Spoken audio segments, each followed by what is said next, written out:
Hi, thank you for joining me. In my last video, I talked about my Asperger's growing up, and in this video, I'm going to follow on from that and talk about how it is today. Having Asperger's is challenging. There's no getting away from that. Parts of your brain are oversensitive and overactive. Your emotions are strong and intense. Everything you feel is amplified.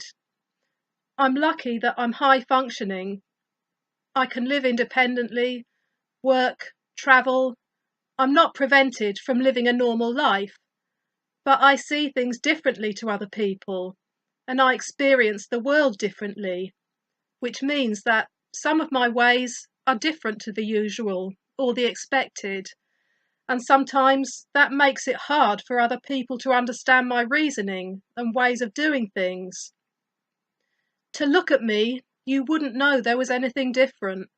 Every autistic person has their own character profile, but there are a lot of common traits. So I'm going to talk a bit about how it affects me. I can be quite blunt because as an autistic, you generally say it as you see it. You tend to be very direct. I talk about things very matter-of-factly. I have a tendency to take things literally. I don't always get jokes and sarcasm. Sometimes I do, it just depends. If they make it really obvious or they say something that I know isn't possible, then I do. Sometimes I'm not sure. There have been many times when people have said something and I have responded thinking they were being serious. And then they say, I'm joking. So then I'm like, okay. Now, when that happens, I just say, autistic, don't always get it. This doesn't mean I don't have a sense of humour, because I do. I just have more literal meaning than most people. I have an overactive imagination that is easily stimulated and can go into overdrive, so that has to be reined in. Social rules and expectations are not as clearly defined. Often while you're growing up, you make a lot of social mistakes, and as you get older, you learn more and you adapt your behaviour. So that part often gets easier as you go through life and you learn from experience. You become more socially trained, but you rely a lot on logic to work things out. I've always had a sense of detachment. It's hard reaching out to other people when you're autistic. It's a bit like being in a glass case while everyone else is outside. I feel like I'm from a different planet to everyone else, as a lot of people with Asperger's do. You feel quite disconnected. The world feels a bit surreal. It's a hard thing to understand if you're not autistic. I experience anxiety every day. Really, I'm in a constant state of nervous excitement. Autistic people have very high levels of anxiety. A non-autistic person's normal anxiety level usually will be about here, whereas in an autistic person, it's about here. Sometimes the world feels okay. Sometimes it feels like a scary tidal wave sweeping over me. I have moments where I'm excitable and moments where I'm anxious. My mind alternates between the two throughout the day. It will go back and forth many times. If you go too far off either end, you crash, and then you just feel completely overwhelmed, anxious and exhausted. I have to constantly manage my thoughts and try to keep my mind in the middle.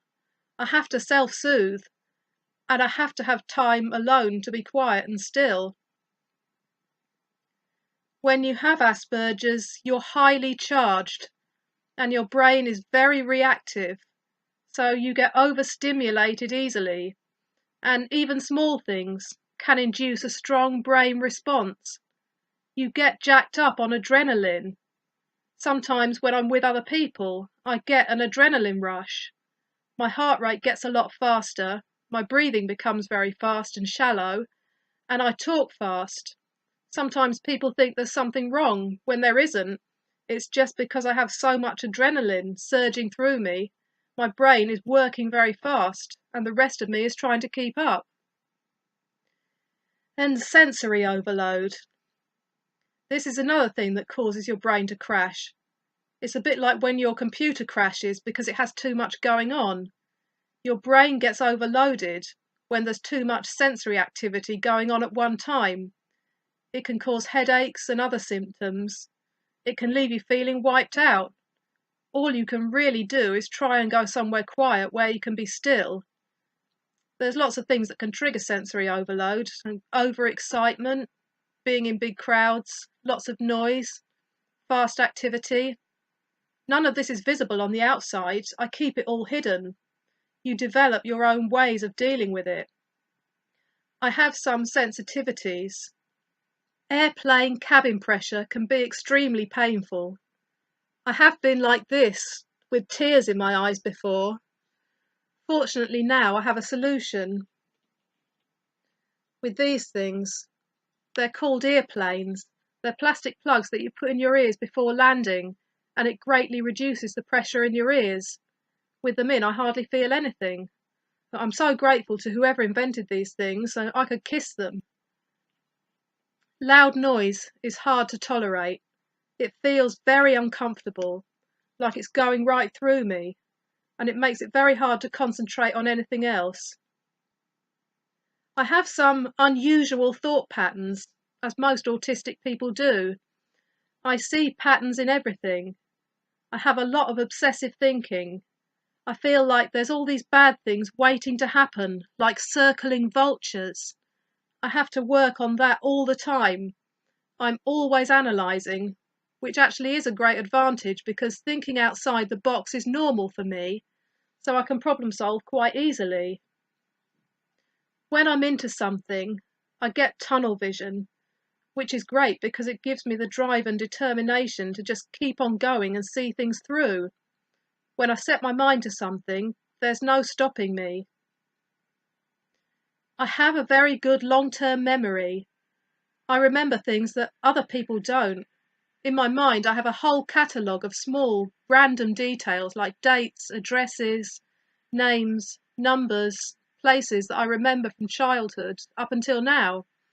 Almost any event or occasion that I can remember, I know the year and the month, or the time of year.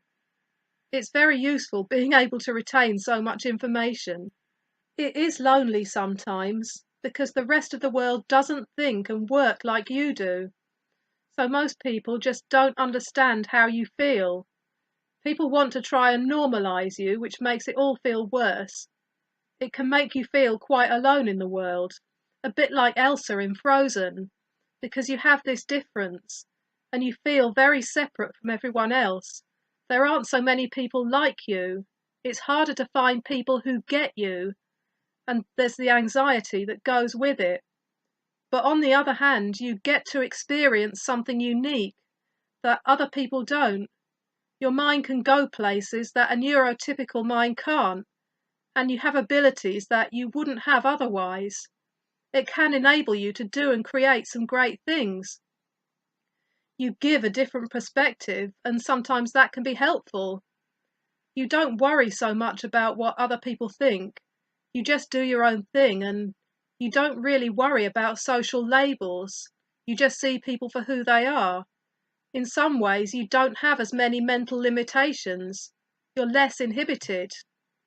You have some unusual thoughts, but sometimes they can be funny. It makes you very resourceful and determined. When you want to do something, you do it. The question for most people is, what's it like to be autistic? It's intense, scary, tiring, frustrating, overwhelming.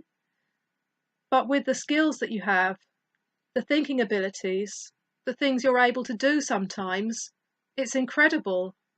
It's the worst and the best parts of you together. I take antidepressant medication, which stops the depression and anxiety from getting out of control, and I live a normal life. I don't need care or other people to do things for me. You can't stop being autistic. You can learn skills that help you manage life better, but you can't change the way your brain is configured. It starts with self-acceptance. You have to accept who you are, because if you don't, you're just fighting with yourself and you can never win. Autistic people have a different view on life, and so some things they just need to do differently. I have to live according to my own needs because I can't make myself neurotypical. Nothing in the world can do that. Other people may not always understand my way of life, but that's okay. They don't need to. When you become comfortable in your own skin, it really doesn't matter. It helps if other people know, because although you might have to spend a lot of time explaining the condition, it stops a lot of the criticism and people taking things the wrong way. I don't feel any shame about it, and I have no problem telling other people. They have to accept your difference just like you do. I'm quite happy being different. I'm proud to be an Aspie. That's all that really matters. I hope this has been helpful. Thank you for watching.